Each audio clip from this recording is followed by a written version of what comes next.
Abraham Verghese, The Covenant of Water.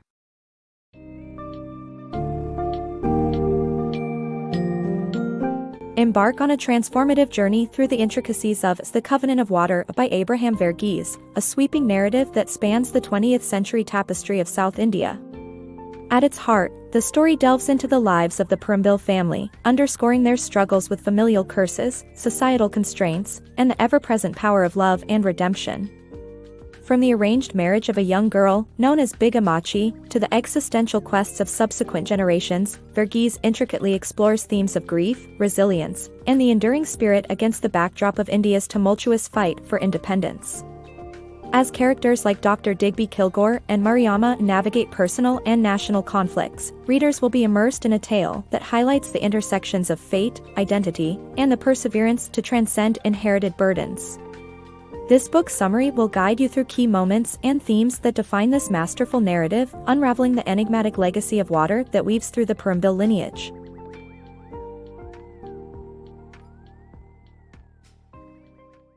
The Resilient Matriarch. In the early 1900s, a young girl from South India finds herself thrust into adulthood through an arranged marriage to a much older widower. At just 12 years old, her world shifts dramatically as she leaves her father's cherished memories and childhood behind, diving into an unknown future at Purambil estate. On her wedding day, she clings to her Christian faith, her only solace amidst the upheaval. Adapting to this new life isn't easy. The young bride feels the weight of her loneliness, yearning for the familiar comfort of her mother's presence and the church. Yet, guided by the gentle wisdom of Fankama, the estate's cook, she gradually discovers her place within the household. Her initially remote husband begins to show signs of understanding and affection, offering her small tokens of acknowledgement like gold earrings and the freedom to worship. Despite the initial emotional chasm, a bond begins to flourish between them, and she grows into her role as Big Amachi, a name affectionately given to her by her stepson, Jojo. As years go by, life at Purambil evolves, with the addition of her mother and the birth of her daughter, Baby Mole, enriching the family tapestry. However, this newfound stability is shattered when tragedy strikes. Jojo tragically drowns, echoing a haunting family curse. Her husband, Big Apachan, shares this hidden family history, revealing that the men of Purambil seemingly face a doom sealed by water. Although devastated by grief and betrayal, Big Amachi draws strength from her faith, challenging divine fate itself. She believes in her family's capacity to triumph over their burdens, remaining resolute in her love for them and her unwavering belief in God. Big Amachi's journey is one of resilience, emerging from a tradition-bound society's expectations to become the fulcrum of a grieving family. Her story exemplifies the struggle and strength of young girls in those times, marrying not for love but for status, and illustrates their untapped potential to rise above adversity. Amidst heartache and strife, Big Amachi strives to redefine her destiny, standing tall as the matriarch of Purambil, with unyielding faith as her anchor. Cross-cultural connections. During a poignant train journey, Digby befriends Banerjee, an Indian lawyer who reveals the harsh realities faced under British colonial rule. This encounter opens Digby's eyes to the injustices that mirror his own struggles with discrimination in Scotland. As he begins his role as a surgeon at Longmere Hospital in Madras, he learns under the guidance of British senior surgeon Claude Arnold and the skilled Indian surgeon Dr. Ravichandran. Here, Digby finds a kindred spirit in Nurse Anarine, with whom he shares progressive views on British imperialism. A Christmas party introduces Digby to Celeste, Claude's wife, igniting a deep connection through their shared appreciation for Indian culture. Their ensuing romance unfolds amid the oppressive structures of the British Raj. Claude, later embroiled in a medical malpractice scandal, tries to coerce Digby into perjuring himself. Celeste, torn by her husband's duplicity, chooses to distance herself from him, refusing to betray her integrity. When Digby courageously testifies against Claude, he hopes it will inspire Celeste to start anew. She decides to leave her deteriorating marriage but seeks solitude to rediscover herself. Tragedy strikes as a fire consumes Digby's bungalow, claiming Celeste's life. Throughout these personal trials, Digby witnesses the rigid racial segregation at Longmere Hospital and perceives the white man's burden mentality firsthand. Yet, amid the escalating cries for Indian independence in the 1930s, he forms profound relationships with individuals like Banerjee and Dr. Ravichandran. Digby's brave testimony against Claude emerges as a symbolic stand against colonial oppression, exemplifying how personal integrity can challenge entrenched power dynamics. Breaking the water curse. In Purambil, Big Amachi navigates the challenges of life after her stepson's tragic drowning. Though her heart is heavy, tending to her garden and caring for her daughter Mole provide moments of solace. However, Mole's slow development leads the family to the renowned Swedish doctor Rune Orkvist, who diagnoses her with a lifelong thyroid condition and delivers more devastating news about Amachi's terminally ill mother. Despite the grim diagnoses, Rune's compassion offers Amachi a glimmer of hope. Amachi's life takes another dramatic turn as she becomes pregnant and gives birth to a thriving baby boy, Philippos. Yet heartache soon returns when her husband falls ill and dies unexpectedly. Now at the helm of Purambil estate at just 35, she faces the dual challenge of leadership and motherhood. Philippos develops a fascination with water, persistently asking to learn swimming despite his mother's fears. Although he eagerly embraces swimming lessons from his friend Jopin, progress eludes him. Once Jopin leaves, Amachi shares the family's dark secret, a water curse, and makes Philippos vow to avoid it. The narrative crescendos when Philippos encounters a boatman during a storm, whose child is choking. Driven by an innate courage, he clears the obstruction and sets out to reach a hospital.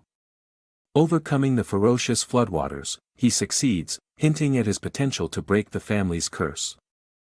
Philippos's journey mirrors India's fight for independence, illustrating his determination to master his destiny amid adversity. His brave act symbolizes hope for liberation, both personal and national, in a world dominated by inevitable challenges. Healing and new beginnings. Seeking solace, Digby retreats to the estate of friends, where he encounters Dr. Orkvist Rune, a leprosy specialist at St. Bridget's Leprosarium. Dr. Rune, who once treated Amachi's baby, uses innovative skin grafting techniques to help Digby recover both physically and emotionally. As their friendship deepens, Digby also bonds with Elsie, a young artist guiding him through art therapy. The sudden death of Dr. Rune thrusts Digby into a leadership role at the Leprosarium, demonstrating his resilience and capacity for growth. Soon, Philippos arrives at the hospital with a baby struggling to breathe. Although Digby's hands are too injured to perform a tracheotomy himself, he instructs Philippos on how to save the child, which Philippos does with courage and precision. Changes at the hospital lead Digby to embrace a new opportunity, becoming the manager of the Muller's Madness plantation, skillfully negotiating its acquisition for his friends. Philippos, once harboring dreams of becoming a doctor, finds his hearing impaired to an extent where college lectures become impossible to follow. Despite these setbacks, he forges a successful career in literature, writing a popular newspaper column that launches his ambitions. As he shapes his future, the backdrop of 1940s India, a nation on the cusp of independence amid the turmoil of World War II, mirrors his personal journey. With the tumultuous era providing opportunities for change, Philippos's personal growth and India's burgeoning independence movement unfold in parallel, both seeking new beginnings and autonomy. Echoes of grief. On his journey back home from college, Philippos encounters Elsie, an enchanting art therapist whose presence captivates him.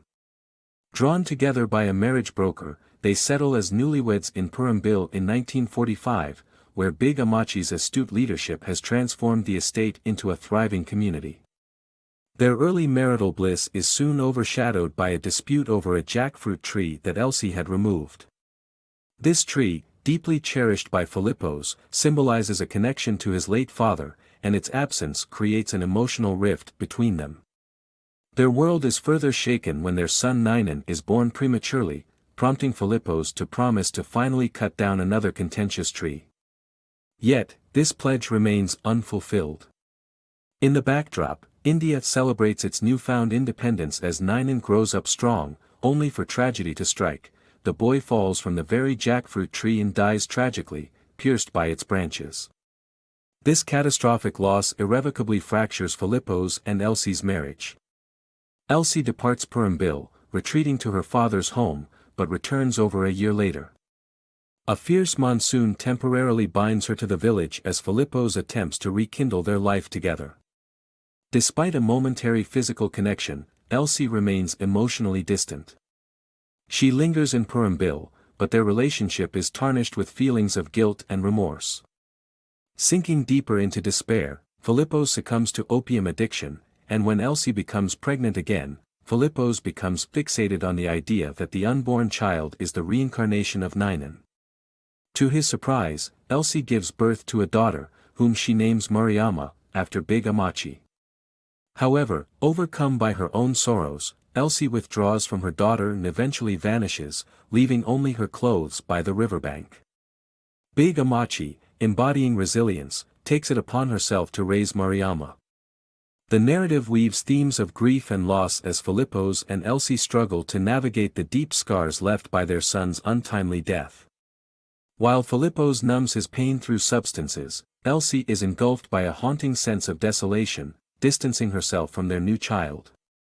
In a world marked by loss, Big Amachi ponders the human desire to transcend nature's boundaries, contrasting swimming with climbing, water against sky. By 1950, amidst these profound struggles, former Surgeon Digby finds himself managing both Muller's Madness and another plantation, Gwendolyn Gardens. Ideals and affections. In a small village, a man named Digby manages a simple medical clinic where he performs an emergency surgery to save a pregnant woman and her child from a brutal attack by the woman's husband. In a light-hearted moment, he names the child Lennon Evermore, after the newborn's spirited reaction. Fast forward 9 years, and young Lennon arrives at Purambil, seeking refuge with Big Amachi, a family friend. His audacious nature attracts the attention of Filippo's daughter, Mariama, but ultimately leads to him being sent off to boarding school when his behavior crosses the line. Years later, Mariama is studying to become a doctor in Madras when Lennon reappears, reigniting an old spark between them. He reveals his involvement with the Naxalites, a militant group fighting against social injustices. Despite their undeniable connection, Mariama chooses a different path, dedicated to healing rather than conflict. Their parting is filled with mixed emotions, as she fears the potential consequences of their night together, but soon finds relief in a false alarm. Back in Purambil, Mariama learns of Lennon's active participation in local Naxalite raids and the ensuing violent crackdowns by the authorities, events that cost the life of another friend. As Mariama clandestinely hopes for Lennon's safety, the powerful conflict between their ideological beliefs and personal bonds becomes clear. Mariama chooses to serve humanity through medicine, while Lennon's fervor for justice leads him into a violent struggle. Despite their love, the clash between personal commitments and revolutionary zeal ultimately drives them apart, highlighting the deep tensions between social ideals and intimate relationships. Tides of Family Secrets. In a series of profound revelations, the journey begins in 1974 with an aging Filippo surviving a train crash, only to lose his life trying to defy a family curse. His demise leaves his daughter Mariama grappling with more than just grief. As she observes the autopsy, she learns that their mysterious family ailment is actually von Recklinghausen's disease, a hereditary condition which explains many of their struggles. As fate would have it, Mariama crosses paths with Surgeon Digby, called upon for her expertise by Lennon, who has sought refuge at Digby's estate. Despite successfully removing Lennon's brain tumor, their peace is disrupted by his arrest due to alleged ties with the Naxalites. Amidst these turbulent events, Mariama delves deeper into her father's journals, uncovering life-changing truths. Filippo's is not her biological father, but Digby is. Confronting Digby unravels another layer of her family's intricate history. The mysterious woman residing on his estate is none other than Elsie, Mariama's mother. Their clandestine past unfurls a tale of love, loss, and societal barriers. After losing her son Ninan, Elsie, battling leprosy, sought solace with Digby and chose separation from her newborn, Mariama, to shield her from inherited stigma. As adult Mariama stands outside Elsie's hospital room, their hands touch across a glass barrier, symbolizing a poignant reunion and farewell. In this moment, Mariama transcends her family's curse. What once seemed supernatural is illuminated by science, a genetic thread weaving through generations and uniting them through shared history. Their story, echoing the flow of rivers near Purambil, explores interconnected lives marked by love, sorrow, and an indelible bond to their homeland. Each revelation binds them closer, painting a narrative rich in heritage and familial love, a timeless tether anchoring them to their roots in India.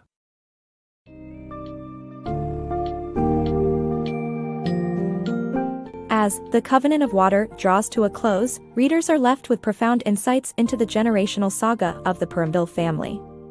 The novel masterfully intertwines personal stories with the broader historical and cultural shifts in 20th century India, illustrating the complex interplay between individual destinies and collective experiences.